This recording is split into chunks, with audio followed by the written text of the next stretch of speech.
Hi guys, welcome to Deepika Kannada vlogs. ಇನ್ನು ಯಾರ್ಯಾರೆಲ್ಲ ನಮ್ಮ ಚಾನಲ್ನ ಸಬ್ಸ್ಕ್ರೈಬ್ ಮಾಡ್ಕೊಂಡಿಲ್ವೋ ಪ್ಲೀಸ್ ಸಬ್ಸ್ಕ್ರೈಬ್ ಮಾಡ್ಕೊಳ್ಳಿ ಆ್ಯಂಡ್ ಸಪೋರ್ಟ್ ಮಾಡಿ. ಇವತ್ತು ದೇವಸ್ಥಾನಕ್ಕೆ ಹೋಗೋಣ ಅಂತ ಅಂದ್ಕೊಂಡ್ವಿ. ಮನೇಲಿ ಪೂಜೆ ಮಾಡಿಕೊಂಡು ದೇವಸ್ಥಾನಕ್ಕೆ ಬಂದ್ವಿ. ನಮ್ಮ ಮನೆ ಹತ್ರನೇ ಇರೋ ಓಂ ಶಕ್ತಿ ದೇವಸ್ಥಾನಕ್ಕೆ ಪೂಜೆ ಮಾಡಿಸೋಣ ಅಂತ ಬಂದ್ವಿ. ತುಂಬ ದಿನದ ನಂತರ ವ್ಲಾಗ್ ಮಾಡ್ತಾಯಿದ್ದೀನಿ, ಪ್ಲೀಸ್ ಸಪೋರ್ಟ್ ಮಾಡಿ. ಬೆಳಗ್ಗೆನೂ ಬಂಡಿ ಮಾಕಾಳಮ್ಮ ದೇವಸ್ಥಾನಕ್ಕೆ ಹೋಗಿದ್ವಿ, ಬಟ್ ಶೂಟ್ ಮಾಡ್ಕೊಳ್ಳೋದಕ್ಕಾಗಿಲ್ಲ.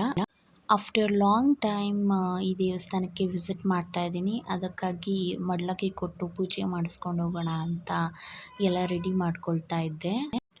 ತುಂಬ ಚೆನ್ನಾಗಿ ಅಮ್ಮನವರ ದರ್ಶನ ಆಯಿತು. ಪೂಜೆ ಎಲ್ಲ ಮುಗಿಸ್ಕೊಂಡು ನನ್ನ ಹಸ್ಬೆಂಡ್ ಹರಕೆ ಇತ್ತು ಅಂತ ಹೇಳ್ಬಿಟ್ಟು ಹೆಜ್ಜೆ ನಮಸ್ಕಾರ ಕೂಡ ಮಾಡ್ತಾಯಿದ್ರು. ಹೆಜ್ಜೆ ನಮಸ್ಕಾರ ಎಲ್ಲ ಮುಗಿಸ್ಕೊಂಡು ದೇವಸ್ಥಾನದ ಹೊರಗಡೆ ಇರೋ ದೇವಸ್ಥಾನಕ್ಕೆ ಪ್ರದಕ್ಷಿಣೆ ಹಾಕಿ ಪೂಜೆ ಮಾಡಿಸ್ಕೊಂಡ್ವಿ. ಅದಾದಮೇಲೆ ದೇವಸ್ಥಾನದ ಹೊರಗಡೆ ಕರ್ಪೂರ ಹಚ್ಕೊಂಡು ನಮಸ್ಕಾರ ಮಾಡ್ಕೊಂಡ್ವಿ. ಹಾಗೆ ದೇವಸ್ಥಾನದಲ್ಲೇ ಸ್ವಲ್ಪ ಹೊತ್ತು ಕುತ್ಕೊಂಡು ಹೊರಟ್ವಿ. ಇವತ್ತಿನ ದಿನ ಹೀಗಿತ್ತು. ಐ ಹೋಪ್ ಈ ವಿಡಿಯೋ ನಿಮ್ಗೆ ಇಷ್ಟ ಆದರೆ ಪ್ಲೀಸ್ ಒಂದು ಲೈಕ್ ಮಾಡಿ, ಶೇರ್ ಮಾಡಿ, ಕಮೆಂಟ್ ಮಾಡಿ ಆ್ಯಂಡ್ ಸಬ್ಸ್ಕ್ರೈಬ್ ಮಾಡೋದನ್ನ ಮರಿಬೇಡಿ. Thank you.